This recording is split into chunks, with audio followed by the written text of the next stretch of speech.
Hello दोस्तों, sweet Marton द्वारा लिखी गई पुस्तक जो चाहे सो पाए का भाग 2 संपत्ति। एक बार एक व्यक्ति अरस्तु के पास आया। अरस्तु यूनान का प्रसिद्ध दार्शनिक था। लोग उसके पास नाना प्रकार के प्रश्न लेकर आया करते थे। वह सबको उचित सलाह दिया करता था। उसकी पत्नी बड़ी झगड़ालू थी। अरस्तु पत्नी की झगड़ालू बातें सुनकर परेशान बैठा था। उस व्यक्ति ने अरस्तु के पास आकर कहा, मैं बड़ा गरीब आदमी हूँ। अरस्तु बोला, प्रिय भाई, मैं स्वयं निर्धन हूँ। तुम किसी धनवान से जाकर यह बात कहो। मैं मांगने नहीं, आपसे जानने आया हूँ कि मैं धनवान कैसे बन सकता हूँ। संपत्ति मेरे पास किस प्रकार आ सकती है। अरस्तु कुछ पल मौन रहने के बाद बोला, हाँ, तुम संपत्ति पा सकते हो, धनवान बन सकते हो। हाँ, इस समय तुम्हारे पास क्या है? कुछ भी नहीं, केवल तन पर यही कपड़े हैं। ऐसा करो, तब किसी से 4 आने उधार लेकर फल बेचना शुरू करो। 5 आने होंगे तब 1 पैसा खाना और बाकी सब फिर लगा देना। बाद में उधार के 4 आने भी चुका देना। खाने का यह नियम याद रखना, बराबर व्यापार करते रहना, बढ़ते जाना। वह व्यक्ति मान गया।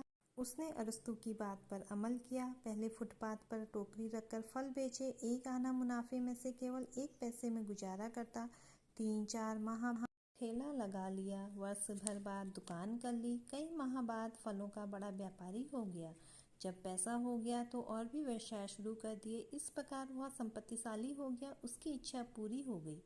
इसी प्रकार एक युवक बहुत भूखा था। वह एक सेठ के पास गया, उससे काम मांगा। सेठ के घर में एक मरा चूहा पड़ा था। बोला, उसे उठाकर ले जा, अपना रोजगार शुरू कर, सेठ बन जा। वह युवक मरा चूहा लेकर चल पड़ा। बात व्यंग में कही गई थी पर उसको चुभ गई। वह चूहा लेकर बाजार में आया। बाजार में एक सपेरा खेल दिखला रहा था। उसके पास एक बड़ा सा काला नाग था। युवक रुक गया। मदारी ने खेल दिखलाने के बाद उस युवक के हाथ में चूहा देखा तो बोला, मेरा सांप भूखा है, चूहा दे दो, मैं इसे बेचने निकला हूँ। मदारी हंसकर बोला, क्या लेगा इसका मोल? तू क्या देगा? 1 पैसा। मदारी ने कहा, ला दे। युवक ने चूहा बेच दिया। 1 पैसा लेकर वह चने की दुकान पर गया। चने खरीद कर एक मंदिर के पास आया। वहाँ लोग पंछियों को दाना देते थे और सरोवर की मछलियों को चने खिलाते थे। चने उसने 2 पैसे में बेच दिए। फिर वह चना लाता, बेचता। इस प्रकार आधा पेट खाकर उसने पैसा जोड़ लिया और रोजगार किया। करते करते बड़ा व्यापारी हो गया। तब एक दिन वह सोने का चूहा बनवाकर उस सेठ के पास आया जिसने उसे मरा चूहा दिया था। बोला, आपका मरा चूहा बेचकर मैं सेठ बन गया। आपकी उधार दी गई चीज मैं ब्याज के देने आया हूँ। सेठ खुश हो गया। उसने सोने का चूहा लेकर रख लिया पर उसे खाली हाथ न जाने दिया। बोला, आज से तुम यहीं रहोगे। सेठ ने अपनी कन्या का विवाह उसके साथ कर दिया। इन लोक कथाओं को पढ़कर आपको आश्चर्य हो सकता है, यह वास्तव में सच्चाइयाँ हैं। करने वाले चमत्कार भी कर जाते हैं। हेनरी फोर्ड संसार की सबसे बड़ी मोटर कंपनी का मालिक पहले फुटपाथ पर साइकिल के पंक्चर बनाया करता था। क्या हेनरी फोर्ड की कथा चूहे वाले युवक से मेल नहीं खाती? संसार के प्रत्येक करोड़पति का इतिहास निर्धनता की सीढ़ी से ही शुरू होता है। एक के बाद एक वह सीढ़ियाँ चढ़ता गया और अंततः करोड़पति बन गया। उसके पास संपत्ति आ गई। आखिर कैसे और क्यों? यही एक पहेली है जिसको समझना आवश्यक है। जब तक आप इस पहेली को समझ न लेंगे, बात आपके पल्ले न पड़ेगी। आखिर संपत्ति आती किस प्रकार है? संपत्ति का अपना एक सिद्धांत है, उसका एक नियम है। उपयुक्त लोक कथाओं में इस नियम का पालन किया गया है। पहली बात कर्म, कठोर परिश्रम और दूसरी महत्वपूर्ण बात संपत्ति का जमा और खर्च। खर्च की एक सीमा आवश्यक है। रुपये में से केवल एक अंश अर्थात 1वां भाग खर्च और शेष जमा करने पर ही आदमी स्नेह शक्तिशाली और संपन्नशाली बनता है। पैसा कमाना सरल है, उसे बचाकर रखना और बढ़ाना सरल काम नहीं है। यह एक सच्चाई है। सबसे बड़ा महत्वपूर्ण सूत्र पैसा बचाना और बढ़ाना है। बूंद बूंद करके घड़ा बढ़ता है, इस बात को हम सब जानते हैं। इसके बावजूद हम इस पर अमल नहीं करते। जो अमल करते हैं, संपत्ति बाद में उनके चरणों पर लौटने लगती है। वास्तविकता यह है कि एक बूंद का हम कुछ महत्व नहीं समझते। यहीं पर हम मात खा जाते हैं। एक बूंद से ही भंडार की उत्पत्ति है। एक अणु का कितना महत्व है, वह सारी दुनिया को बर्बाद और तबाह करके रख सकता है। जब हम इसका महत्व जान लेंगे तो उसी दिन समझेंगे कि हमें मंजिल मिल गई है। कछुए और खरगोश की दौड़ की कथा आप सबको मालूम है। तेज दौड़ने वाला खरगोश धीमे चलने वाले कछुए से हार गया। कछुआ 1-1 इंच छोटा छोटा रास्ता पार कर लगातार चलता गया। खरगोश अपनी छलांगों के विश्वास पर सो गया, जो सो गया सो हार गया। यह कथा बड़ा महत्व रखती है। छोटे छोटे काम करिए, लगातार करिए, आप अपनी मंजिल पा लेंगे। संसार भी कोई वस्तु बिना कुर्बानी के नहीं मिल सकती है। कुछ पाने के लिए कुछ खोना भी पड़ता है। कुर्बानी करने के लिए तैयार हो जाएं, कुछ दुख उठाने का साहस भी करें। जब तक आप दुख के दौर से नहीं गुजरेंगे तब तक आप सुख नहीं पा सकते। प्रसिद्ध दार्शनिक प्रोफेसर रॉबर्ट हुबर्ट का कथन है, दुख का रास्ता पकड़ो, एक न एक दिन आखिरी सिरे पर खड़ा सुख तुमको अपनी बाहों में भर लेगा। ऐसा कौन सा व्यक्ति इस दुनिया में नहीं है जिसने बिना दुख उठाए सुख पाया हो? शायद एक भी नहीं। आज का हर सुखी आदमी आपको यही जवाब देगा कि पहले उसने कितना दुख उठाया है। आप अपने को उसके लिए तैयार करो। सबसे पहले आपको दृढ़ निश्चय करना होगा कि आप संपत्तिशाली बनकर रहेंगे। इसके लिए कुछ योजना बनाइए। अपनी पूंजी और कार्य क्षमता के अनुसार अपने अनावश्यक खर्च कम से कम न्यूनतम कर दीजिए, फिर जी जान से लग जाएं। यहाँ पर मैं अपने एक मित्र का उदाहरण दूं। एक दिन उसने संकल्प के साथ सिगरेट पीना बंद कर दिया। जितना पैसा वह प्रतिदिन सिगरेट पर खर्च करता था वह एक डिब्बे में डालता गया, यह समझकर कि सिगरेट में लग गया। 1 वर्ष तक ऐसा करने पर उसने डिब्बा खोला और उस पैसे से परचून की एक दुकान कर ली। व्यापार में लग गया। आज उसके पास कई मकान हैं, कार है। तब वह समझा कि धुएं में उड़ा दी जाने वाली रकम भी अपना कितना महत्व रखती है।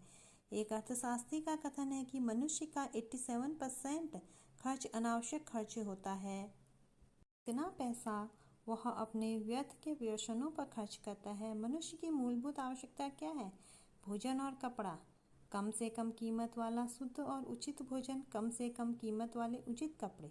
बस यही 2 जरूरतें हैं जिनको वह अपनी आमदनी के 13% व्यय से पूरा कर सकता है। आपको थोड़ी समझदारी से काम लेना होगा। आप जरूर मैदान फतह करेंगे। रॉकफेलर से एक बार पूछा गया, आपकी सफलता का रहस्य क्या है?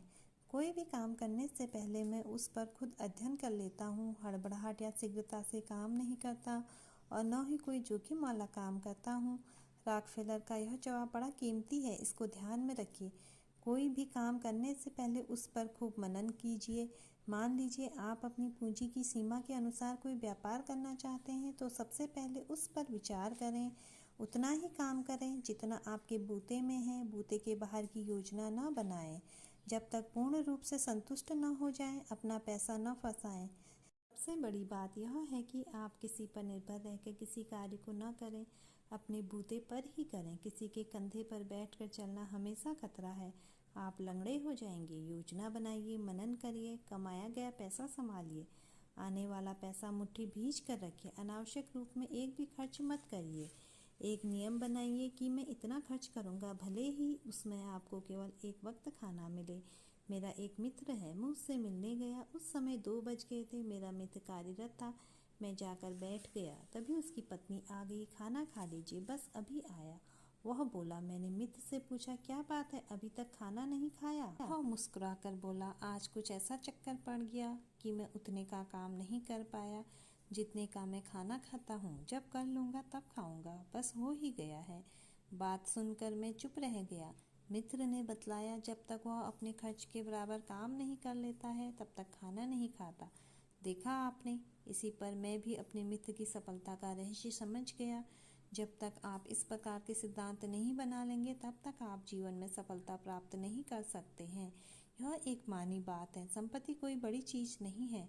कार्लाइल का कथन है, मनुष्य का धनवान होना उसके भाग्य पर नहीं निर्भर करता है, उसके कर्म और सूझबूझ पर निर्भर करता है। सूझबूझ को ही लोगों ने भाग्य की संज्ञा देकर बहुतों को गुमराह कर रखा है।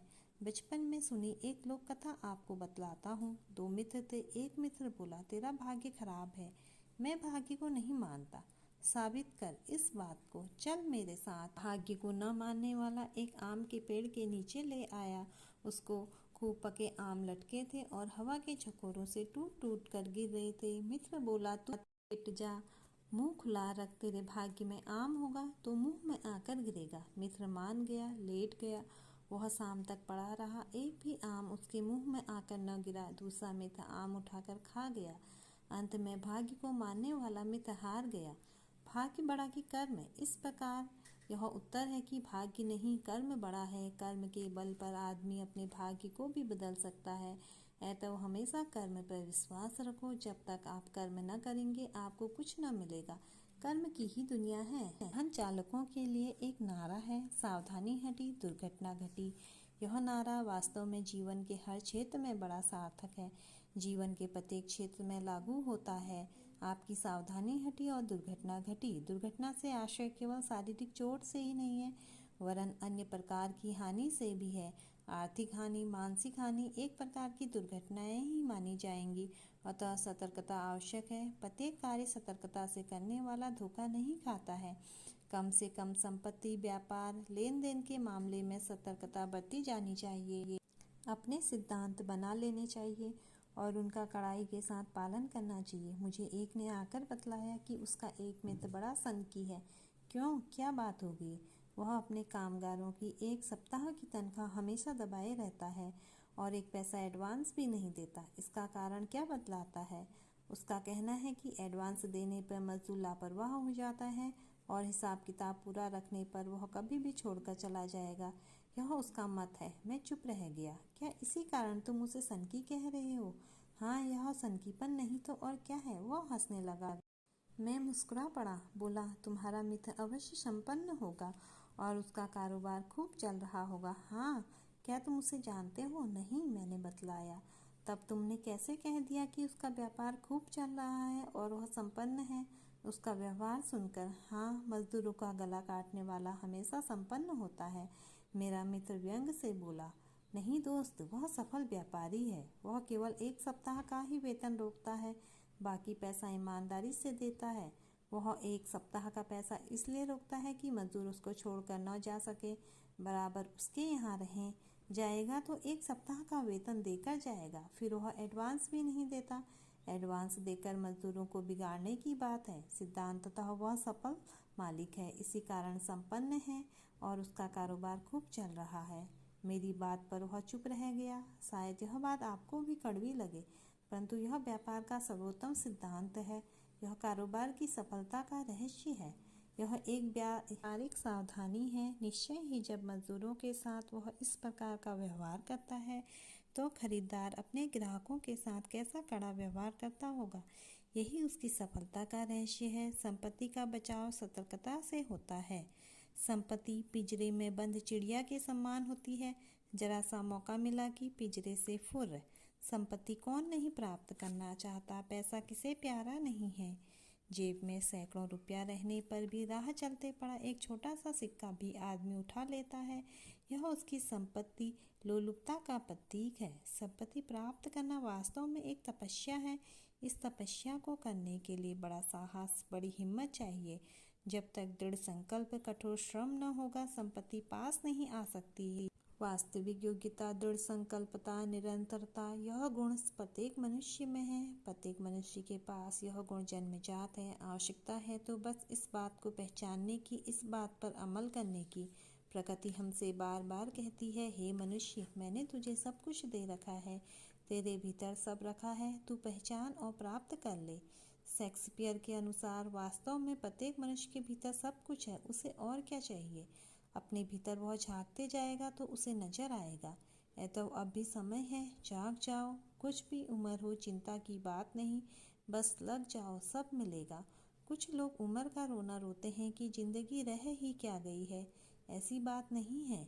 जो भी जिंदगी है उसका ही उपयोग कर डालो और संपत्ति प्राप्त कर लो। मेरे मित्र, ईमानदारी से इस बात पर सोचना और अमल करना, तब अपने आप इस बात को पाओगे कि मेरी एक एक बात सच है। अतः पाठ 2 यहीं पर समाप्त होता है।